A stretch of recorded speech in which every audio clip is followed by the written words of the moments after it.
What was that? It was a great movie where they have a great accountant like that. Oh man, it's got to be one of the comedies. Maybe it was a Will Ferrell movie or something. I don't know how No, awful it no, was. I think it was it's before your time, but Wayne's World.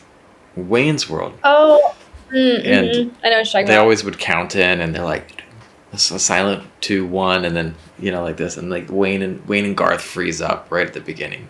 It's a great show. Or like when news anchors are waiting for, everything to go live and they're just like staring dead into the camera in anticipation. Right? That's awesome. It's so awkward. I always admire people who do live TV because live TV is next level difficult, and I don't know if I could handle it. So I have a horrible poker face, so right. I could not. Something dumb happens, like the audience knows exactly what I'm thinking at that Yeah, moment. and I told you we wouldn't talk about the Will Smith, Chris Rock smack, and we're not going to.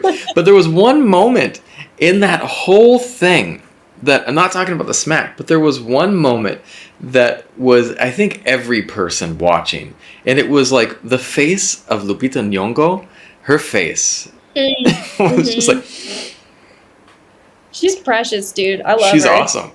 She's awesome. And I don't think there could have been a better person to be in that chair just reacting to everything happening, I think, than her. Especially because she's like one of the nicest, like, mega celebrities that you could possibly meet. So, felt like a little bit of a cleanse watching her reaction. Right? It was great.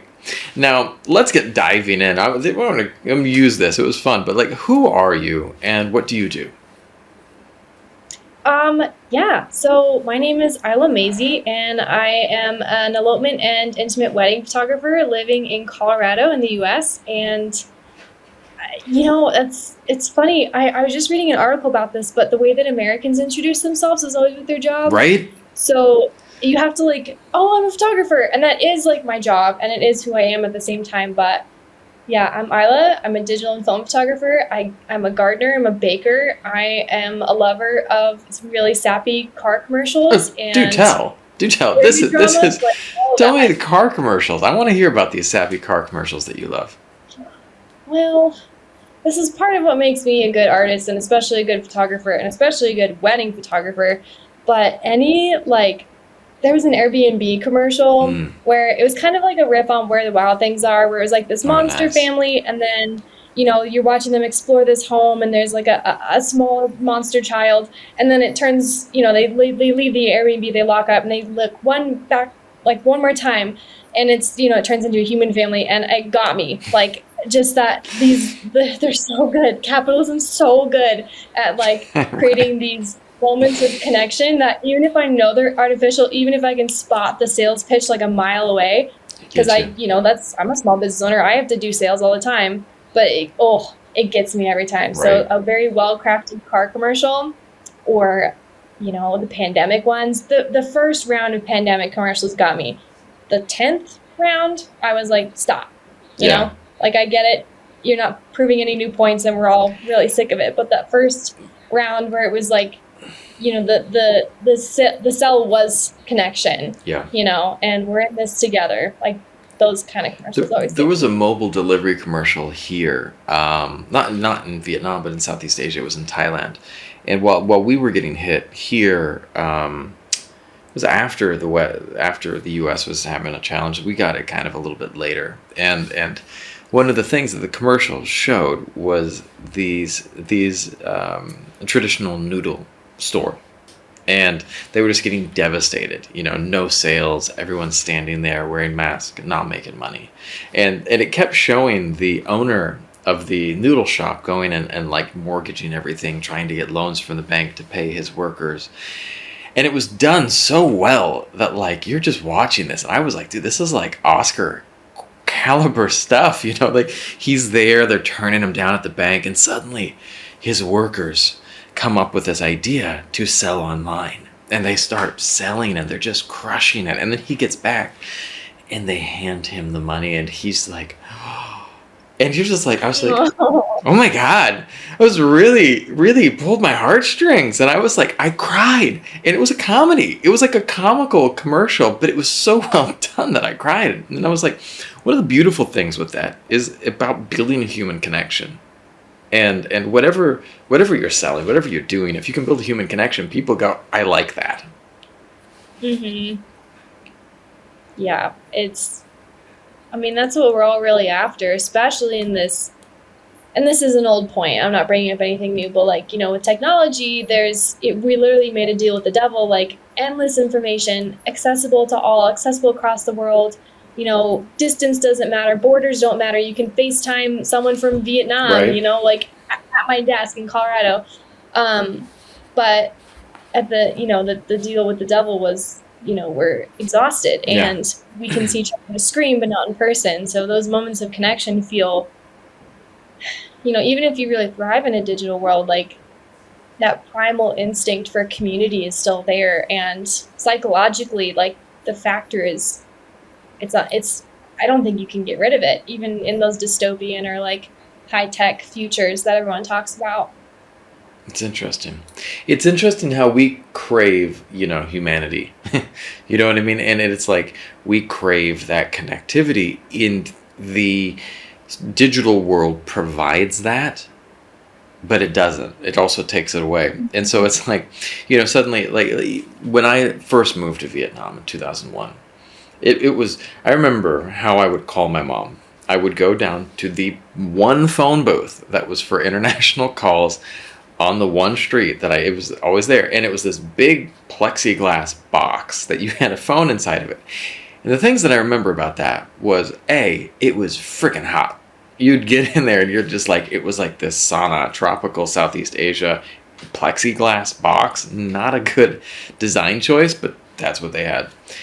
And I remember looking up and you could see, like, it would click the dollar amount. And it was just like, it was almost like $1 a minute to call back home. And I'd just be looking up and be like, Mom, I love you. I'm safe. I'm good.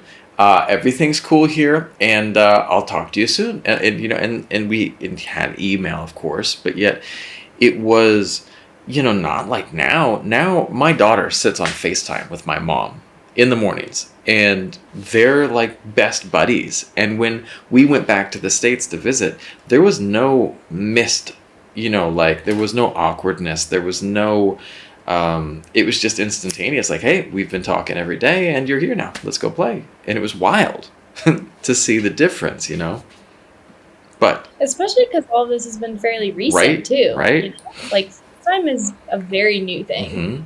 It is. And I remember, you go back to like, I remember when I was a kid, and I'm older than you, way older than you, but I was like, we'd be like, wow, face phones? That's wild. And now my daughter's, that's how you do. You talk on the phone face to face. That's normal. Mm-hmm. And it is a wild.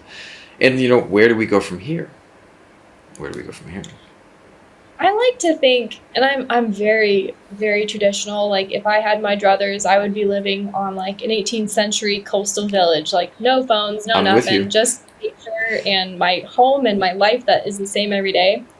But I really, I do prefer to refuse dystopia. Like I love that statement. I refuse dystopia. I love that. Well, there's this fear around it, and sometimes it's more of a morbid curiosity. Like, dystopias existed forever. Yeah. In literature and in art. But now with so much information about what's going on in the world being available, I think it's a much more like almost like a practical reality to think about dystopia. And of course, like, some of the stuff you see going on, you're like, this is dystopia. Like, we've arrived. The apocalypse was 20 years ago. But at the same time, like, just like the idea of approaching it from like, there's always been war, there's always been strife, there's always been famine, and now we have, we're the most medically advanced civilization that's ever lived on planet Earth. With technology speaking, I'm not educated enough to make a point about ancient medicinal technology, but like the fact that we are so capable of so much, and it's just a matter of putting our mind to it. Yep. And the humanity still exists. We can see faces on screens, and these magic mirrors are now real, but at the same time, like, your daughter's talking to your mother. I just did a couple session in January for a couple that never would have met had it not been for online. He was in Scotland and she was in Fort Collins, Colorado, and they met and they were long distance for 12 months and they held on.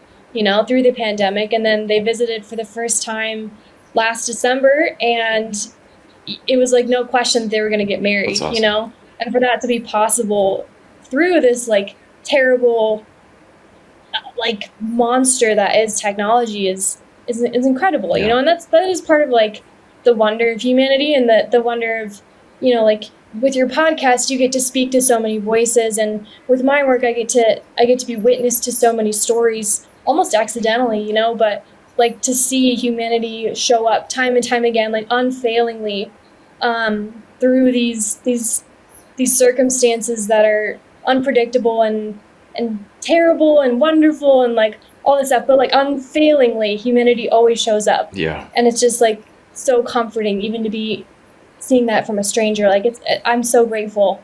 I'm so grateful that this is my work, Which leads me to my next question. How did you find this? How did you find your work? How did you find your path? Oh, the usual way, pure accident, That's awesome. foraging in the wilderness of creativity, and 5 years later, it's my real job and pays my real bills. I was a very creative child, as I think all children are, and there was, this usual kind of dismay with having to pick one thing to go to college for. Right? I struggled. I had an Excel spreadsheet of different like pros and cons for each like field of creativity and field of art, and then the schools that would go along with them and the pros and cons of those schools. It was so much. And I ended up going to school for writing in Chicago, which I loved my school. I loved my professors, and I loved writing. And then and I was good at it too. Like that was the funniest part of all this, is I was so good at it because it felt so natural to me. And I was still gardening. I worked at a garden center, and I was still shooting. Like my dad gave me an old camera my freshman year of college, and I just started shooting horrible pictures. What did you get? What did you get? What was it? Do you remember? It was a Nikon D3600, pretty prosumer. Like it wasn't like a cheapo deluxo camera, but it was like, very much like a building. Yeah, it takes camera, good photos kind of though. like building itself. Yeah, and I had various point and shoots over the years that I would destroy almost immediately because I'd be, romping through the forest or like wading in like knee-deep water on the coast, like dropped point and shoots, and my mom would be like, I just bought you that. And I'd be like, I know, I'm sorry, but this is also creativity, Yeah. being in the ocean. But much to my chagrin, the writing dried up. Like by the end of college, I had been published. I was well known in the local community. I was loved and respected by my peers, but I was so tired, and the writing wasn't there, and I felt trapped in this world of writing that I'd created for myself, because I was not in a very good place when I started college. It's hard being a kid, and it's hard being a kid with a lot of pressure and on your shoulders, and then to add college and travel on top of that, like it was just too much for me. So writing was a kind of a ladder out of my own well. And then when I got out of the well, the ladder was only back into the well, if that makes sense. Like I could only write from a place of grief and very deep like introspection. And I tried my senior year. My thesis was joy. And I tried to be Mary Oliver. I tried to write from my own childhood joy, and I couldn't do it. I kept getting pulled back into this voice. And so I stopped writing. And my mom was disappointed because she was so sure I'd be an author, and not in like a super intense parental way, but I had family I still get family asking like, when's your next poem? Like, when are you writing? And it took me a long time. It took me about a year or two of recovering from college and like recovering from like this shift, because writing had been my world for so long. Even as a kid, I was writing and reading all the time. But photography filled that space, and I loved it. I was shooting everything as you do when you first start, like literally everything: families, maternity, headshots, portrait sessions, couple sessions, like all of it. But the one difference that I found, I still felt like very equally fulfilled by writing and photography, but writing was by myself. Writing was a journal on the lake. Writing was, tucked into a window. And photography was like, I was working with these people, and to see their faces when I'd show them the back of my camera, or to see, their messages they write me after I get them their gallery, it was like, it was this immense gratitude and like, oh my gosh, like I look like myself. You made me feel like myself. And I'm a massive introvert. I do not leave the house more than like once or twice a week, but to feel that community, that family, and that service, because that was the other thing I'd been struggling with, was I'd always wanted to go into some sort of field of service, but therapy and childcare and teaching and that sort of thing didn't feel right. So I just kind of stuck with art, but photography kind of fulfilled both. So I was able to be in service to others, and I was able to be in service to myself and my own creativity.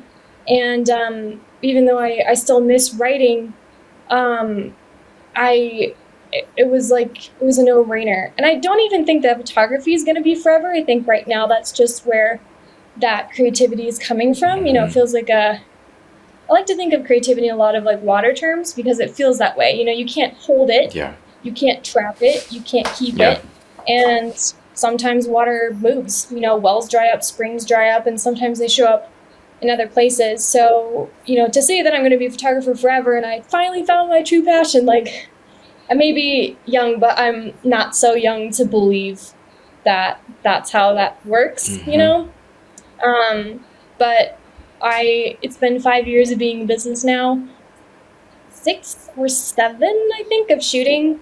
And it's been the most incredible journey, both for me and my clients and my business. Like, I'm unendingly grateful. And it's always changing too. I just started doing weddings like a year ago. I finally gave into it and was pleasantly surprised, because I'd made up my mind to dislike them. But, to still be surprised after all these years, half a decade of doing it's why I keep doing it. It's awesome. And that's a really good point. I in university, I as well had no idea what I was going to be pulling off. And so I got there and I went through about 5 different majors by the time I graduated, and ended up adding a 5th year on, just because, why not? Because at that point in time, I just had no idea. And I ended up settling in on history. Why? Didn't want to be a teacher, but I enjoyed reading. I enjoyed learning. And I enjoyed finding out about the world. And the professors in the history department allowed me to ask questions. And that was something that was important to me. And I drifted toward Eastern philosophy. So I studied the history of the world, and I was big into Zen and Buddhism, and well, of course, Zen is a part of Buddhism, but Zen is actually kind of an amalgamation. But what I loved was Zen is actually a mixture between Buddhism and Taoism. And with Taoism, Taoism focuses in on the idea of the Tao, and they're very big on this water imagery as well. The idea of going with the flow is something that is a central part of it, and this idea of just fluidity in life. And one of the great quotes from the Tao Te Ching, I'm paraphrasing because I can't remember it, but it's essentially like, that which is rigid is equatable to death. That which is fluid is equal to life. And the idea of, and I don't think it's actual physical death, but I mean, think about it. If your body's blood stops flowing, you die. You know what I mean? And the same thing for if your creativity, if you try to grasp water, it just flows out of your hand. You can't hold on to water. But if you cup it, and if you can move with it, you can manipulate it and be moved by it. And I tend to think that was, you had this great statement before we started, and I had commented that this is my first podcast back after about a month and a half off, because I went back to the States for the first time in 3 years to visit family, and just had this whirlwind trip that I thought that I was going to be able to record some podcasts when I was there, but no way. It was just so much more important to be present and travel and to spend time with family, and I wasn't going to force anything. And you had this great comment about cyclical creativity. And I would love to hear a little bit more about that, because I love that statement, and I want to hear more about how you define that. I can't take full credit for it. I had this brilliant professor, probably one of the best teachers I've ever had in my whole life. They were a writing professor. Their name was T, and an incredible poet and lyrical essayist, which was my niche at the time. But they were also, they were in fashion, they were in art, they were in architecture, they were in just one of those whirlwind artists that you meet and you're like, that is an artist. There's no true definition, but like T was just filled with art. And I had them a couple times throughout college, in classes, but towards the end of my schooling at Columbia, I think by then they could kind of pick up that I was getting tired and that I was getting frustrated with my work. Yeah. And so we had this conversation about, and during one of my pieces, I went into their office hours and we're having them look over and give me like a one-on-one. And they had this comment about like, writing isn't just writing. Writing is reading. Writing is going to the lake. Writing is going to the museums. Writing is a coffee with a friend. Writing is staying in bed with your lover. Like, it's all of it. And the relief I felt, because as artists, even now, even the way that art has changed, like, and actually, especially with the way art has changed, because now art is content, like art is everywhere on social media, but art is also, there's this pressure to produce. Yes. To create all the time. Yes. So to tap yourself out that way, like, we don't work that way. That's not functional art. That's not the way that we are as humans. That's not the way your energy works. It's like running a marathon every single day. You can't. You have to eat. You have to rest. You have to stretch. And so to think of your art that way and to recognize, like, I'm not creating anything I don't feel inspired to create. My work isn't coming the way it usually is. Instead of saying, like, I'm a failure, it's over, like, all that stuff, like, you have to step back and, to think that you're in this sort of bottom end of the cycle and you're coming back up to that pinnacle point of creativity, that output, is a relief. But for now, you're in an input. You're spending time with your family. You're spending time traveling. You're spending time resting. And especially, like, to travel even a couple states away is incredibly taxing on your spirit and your circadian rhythm. Like, your whole body suffers from traveling. And so to travel across the world, as exciting as it is, like, it's tiring. It really is super hard on your body. Super. So to be producing on top of that, like, I'm not surprised that it didn't come as easy to you. There was one of the best embodiments of the idea of this yin yang, this give and flow is Tai Chi. And I love it because when people do Tai Chi, and I it's not a martial art per se, it's more of a moving meditation to me. And sometimes you pull back, and when you pull back, you're preparing to go forward. And then and there's just this balance of movement. And I really feel like that we tend, because I actually studied Chinese medicine and I went to graduate school. I dropped out because I wanted to move back overseas, and because I was getting taxed out. I was exhausted. I was absolutely blown out in the program because I had been studying for 4 years, and I was just like, it's not fun anymore. It wasn't there for me. And maybe I'll go back and finish my degree at some point in time, but for me, I needed to understand the concepts better. And you can't drive through and destroy my own health when I'm trying to tell people how to heal theirs. You know what I mean? And for me, like, the idea of that is that we would have people come on all the time, and they were so just go, and they were destroyed and burned out and tired.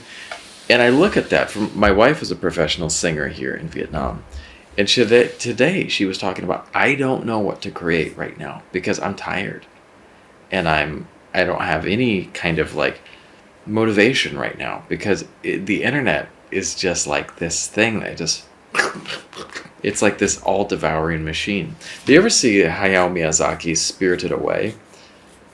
A long time ago, but I'm a big admirer of his work. Yeah, and well, I love the character of No Face. I mean, that that movie is a deep dive into some really interesting Buddhist and Shinto spiritual concepts. It's really interesting. But No Face is the character that represents desire.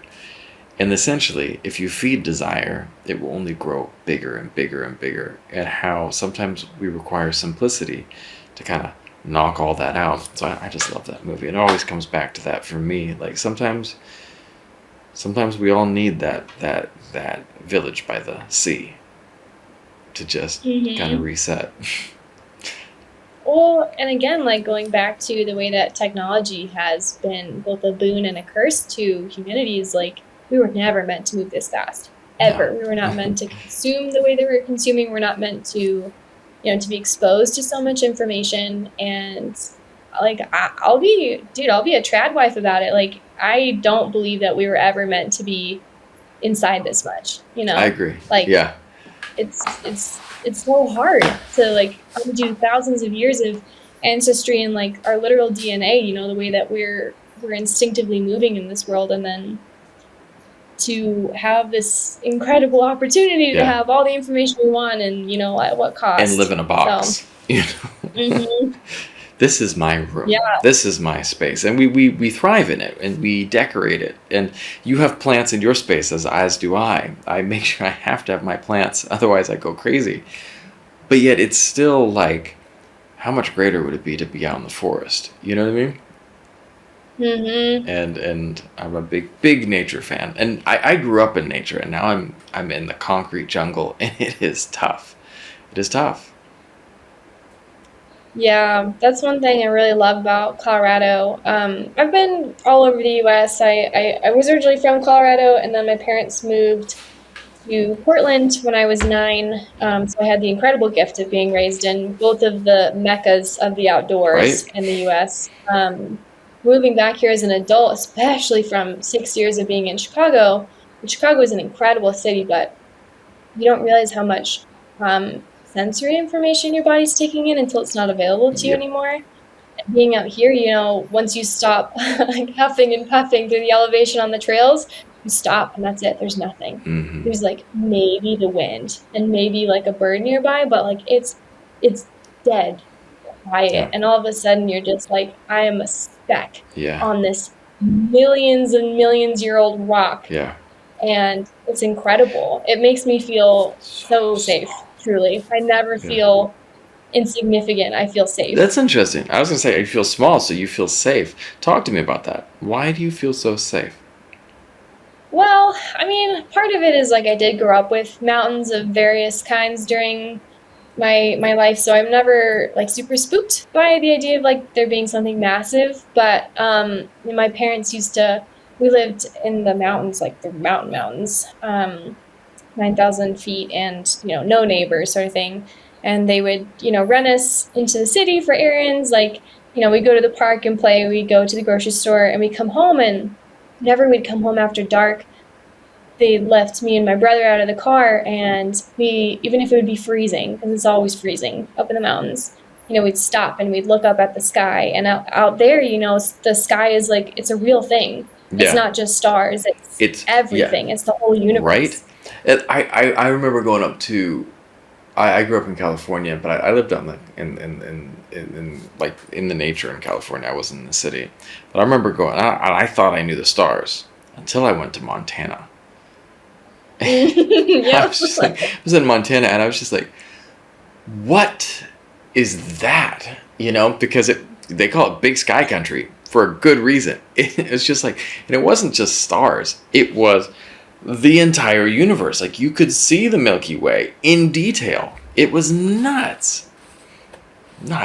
It's incredible. And it's a shame, that isn't available to everyone for light pollution or pollution or even trees in Oregon. You can't see much of the stars, but to be, and again, this goes back to my little coastal village mentality, but like to be as my ancestors have been, to be on the same earth, and to look at that same sky that has been relatively unchanging for all these years is just, I I don't know. I guess I was always raised to believe that, your body is temporary Yeah. and, your spirit takes on many forms. My mother was very, very, very spiritual, ex-Catholic, and then dabbled in Buddhism and Taoism and Native American spiritualism as well. So I was always raised to believe that, the Earth Mother is who's really in charge here. And I guess,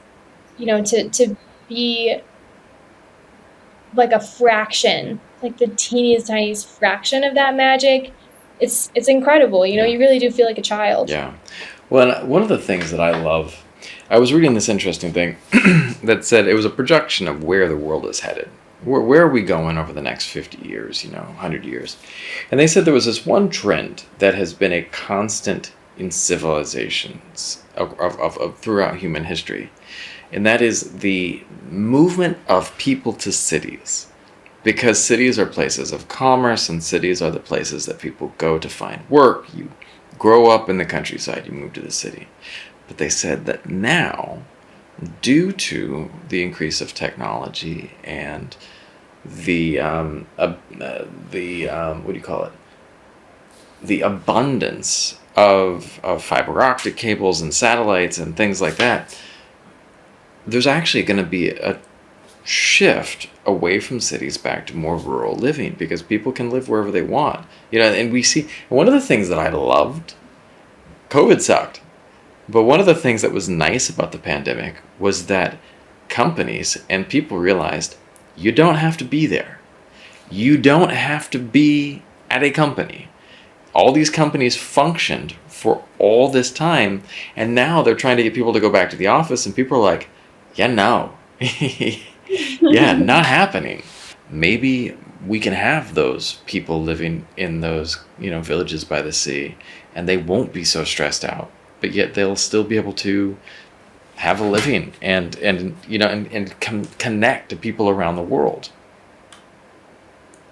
I think you're spot on with that. Like, that search for connection is, at an all-time high. Yes.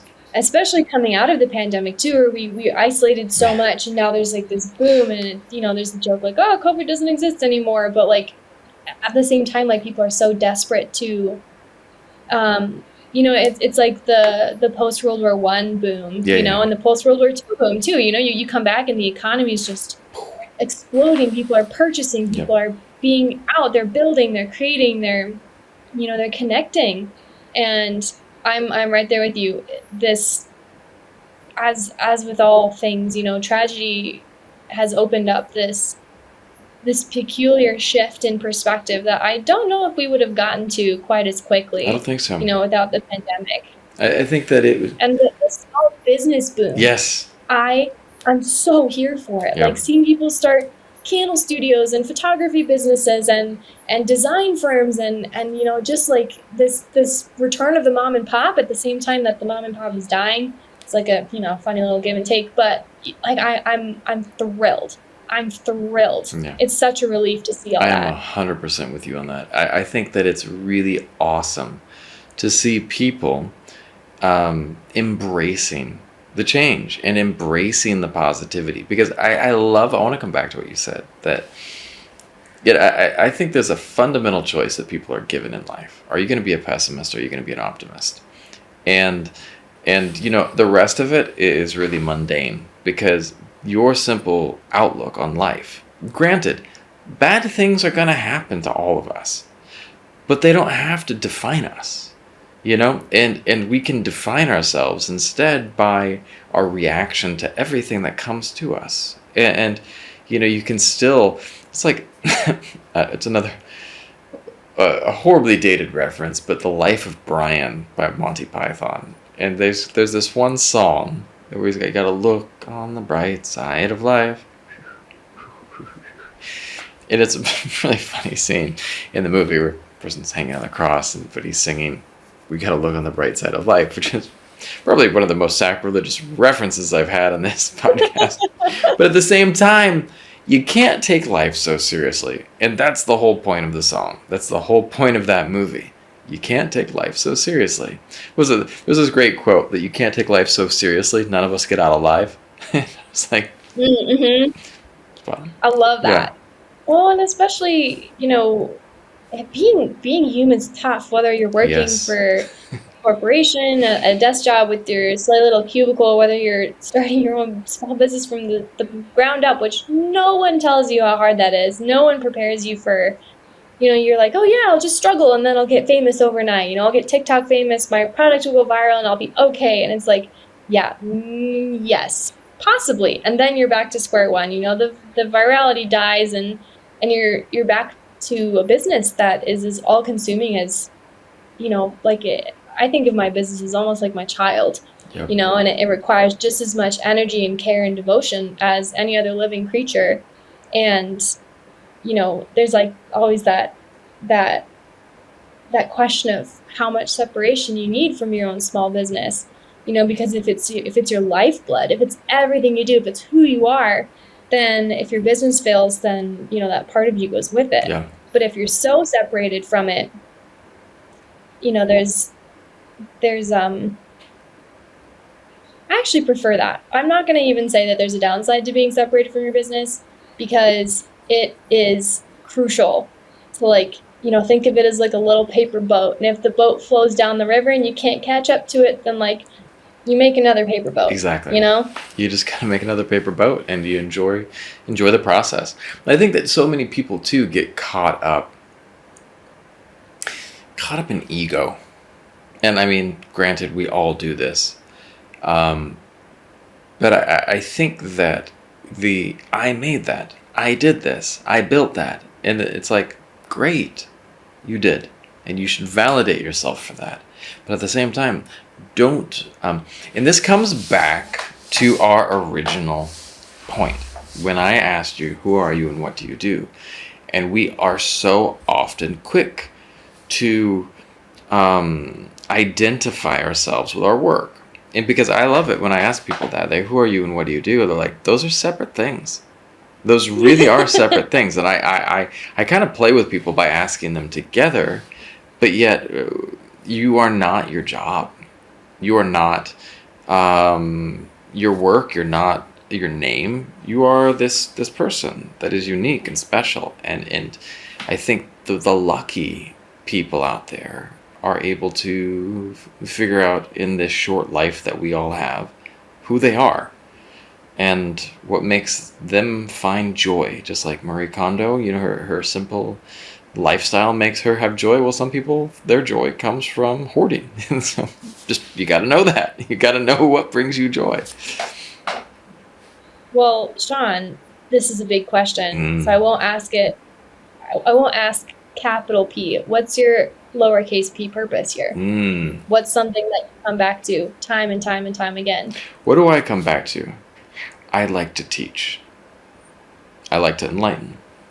I like to share with people information that hopefully gives them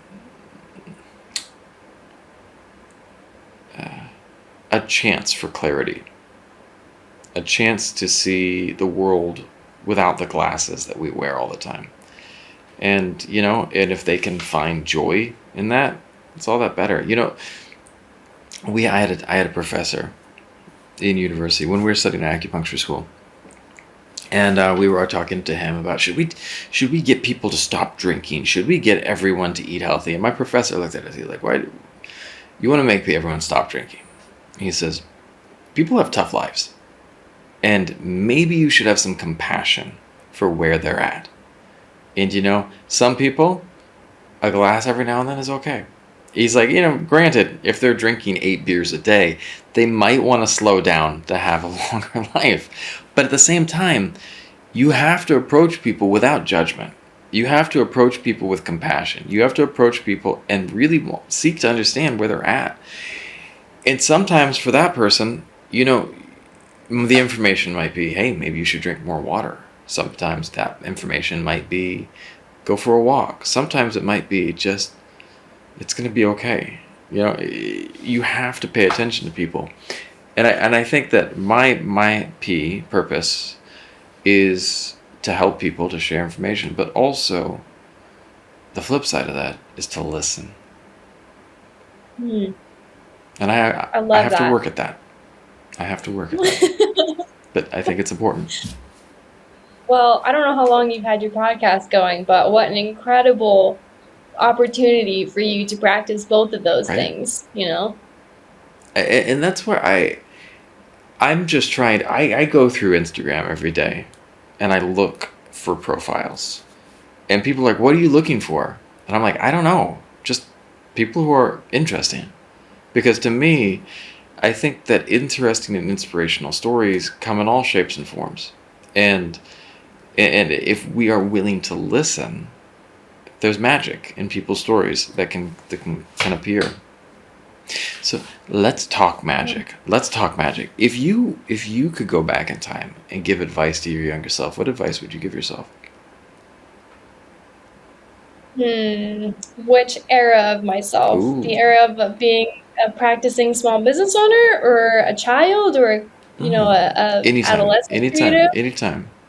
A time period where you feel like you might have needed some advice. I think. Ooh, let me take a moment and actually think about this.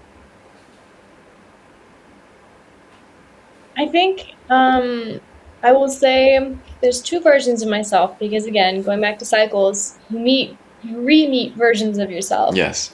throughout your life. So I took a gap year after high school. I was abominably depressed, like bottom of the barrel, lowest point of my life. But it was also an incredible opportunity for growth. You know, the way that seeds can Right. germinate in Right. forest fires and they require forest fires to germinate. That's what it felt like. And I met her again after college. You know, there's this huge break where all of a sudden I'm like, I'm not writing anymore. What happened? I tied so much of myself into this. And what both of them had in common was, first of all, this expansive nothing, this expansive, you know, a future so hopeful that it was terrifying. Um, but at the same time, with that expanse became, you know, because I do thrive in structure. I thrive with rules and routine and rituals. So to not have that outside of, you know, higher education was really difficult for me. And I wanted to be everything, but I knew I had to focus on only one thing to get a job. You know, I had to focus on only one thing to be successful. Because that's what people tell you, you know, find your niche down, like find your bubble, ideal client, like all this like narrowing down. So I think what I would say is like, you can be all of it. Right. You can have all of it. I think You can be both of it I at think once. the niche is bullshit. I'm sorry, but like, and I think that honestly, like, I remember when I was younger, I was sitting there and I was talking to a guidance counselor, and he's like, "You really need to focus in on one thing and really make it work." And I was just like, and I did that, and it didn't make my life more fulfilled. And now, as I've gotten older, I'm going to go, like my daughter, she's learning piano, and I'm enjoying learning piano with her because it wasn't something that I explored because it didn't fit the picture of what I wanted to create in my life, earlier on. And so I didn't stick with it. And I was like, you know what? I'm not going to be a professional pianist. But that doesn't mean that I can't enjoy it. It doesn't mean that I can't go back at it and learn it and become better by having more in my life. And I think that there was this quote, a jack of all trades, a master of none. But the longer quote of that actually is a positive. I can't remember how it goes. I'm gonna look it up. But better than a master of one. But better than a master of one. Thank you. I love that quote. Yeah, and so wow, so much more powerful. And people only say part of the quote to reinforce this idea that people need to really focus in, and you don't learn about everything. But there was a question that someone once asked me, do I want to live forever? And I answered emphatically yes. And they said, why? And I will say every single time, not because I'm scared of death, but because I want to know. I'm like, well, what? What do you want to know? Everything. All of it. All of it. I want to know. What is all of this about? I love that scene in the first Men in Black where suddenly the universe is picked up and the universe is actually inside one of these marbles that's being played by this giant alien. And I'm like, there we go. That's what it's all about. Maybe we're in a giant game of marbles. It could be. You never know. That's I mean, that's where it's at, and it's especially now that college is not it's bankruptcy, quite frankly. I'll be straight up. Unless you're going into a STEM field, like, don't do I'm it. not. Get the minimum wage job, get the coffee shop job, get the garden center job. My garden center job, I joined because I was sick of the city and I missed my mom's garden. And it turned into my first paying branding client. Like, I was able to support myself off of that one client. And it's all because I took a minimum wage job at a garden center in the city. And, especially with artists, you get this like, oh, like, don't quit your day job. Or on the other side of that, like, oh, it's not you're not full time with that. Yeah. And it's funny because you get judgment on both sides, but I'm always like, dude, don't quit your day job. Never force your art to make your life possible financially. Like, and on top of that, like, so much of art is human experience, and you're not going to find that locked away in your home, like, nose to the grindstone. You're going to find it at your coffee shop. And the people you're going to meet at that coffee shop, your future spouse, your first client, your last client, like the one who inspires the big break. Yeah. And to deprive yourself of that just out of pure principle is, it's like one of the biggest mistakes I see people make, especially artists and especially young people. I think you're spot on. I think that so often one of the most important things people have to realize is that there's no one way to do something. There's no right way. And there's no wrong way. There's just your way. And granted, it might be tough at times, it might be easy at times, but as long as you're enjoying the process. We told this to my daughter today. My wife and I spoke to our daughter, and she's only 5 right now, and she's about to turn 6. And we're like, we don't care what your grades are like in school. You do great, you love it, that's awesome. You do poorly, that's fine. I was sitting there and I was like, my wife and I were having this discussion the other day, like, algebra has not served me for anything in life. I've never used it. No. I've never. And I mean, granted, maybe I would have been a scientist or STEM or something, but like, I really wish someone could have taught me how to balance my freaking checkbook, and Yes. financial literacy. Like I'm not a huge fan of traditional education, but I am a fan of learning. And so right there, like, I think so we got to take the emphasis off of being good at this stuff and just being good at being you. If that makes any sense. No, it 100%, not, and this is coming from like a die-hard perfectionist. If I'm not immediately good at something, I'm with you. I'm furious.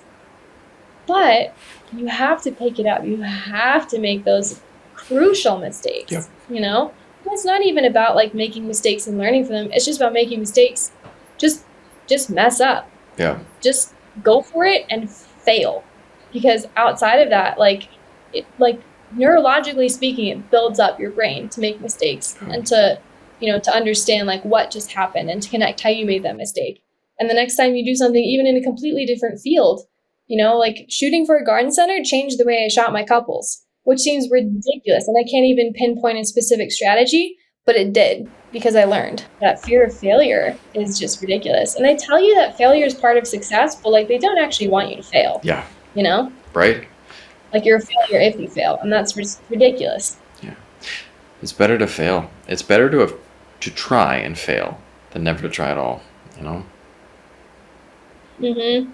Yeah. I mean, looking at like, little kids, the way they fall, and the way they learn how to fall, and the way that their bone density changes so that they can fall successfully, fantastic. It's the reason humans are still alive. Yep. Like you look at the way that little kids are in this world, the things that they ingest, what they touch, what they do, how they speak. And I mean, I'm a little far separated from this now, but like, being a kid and you're just like thrust into this big wide world with a body you don't know how to use, like It's you wild. have to fail. Yeah. It's wild. Well, this has been an awesome conversation. And I appreciate your time. This is awesome. Yeah, I'd love to have you back on sometime. Even though we didn't dive into your work as much, it was an awesome dive down all types of awesomeness. So thank you. Well, I'll be honest, this is my work. This is where my work comes See, from. So that's what I'm talking about.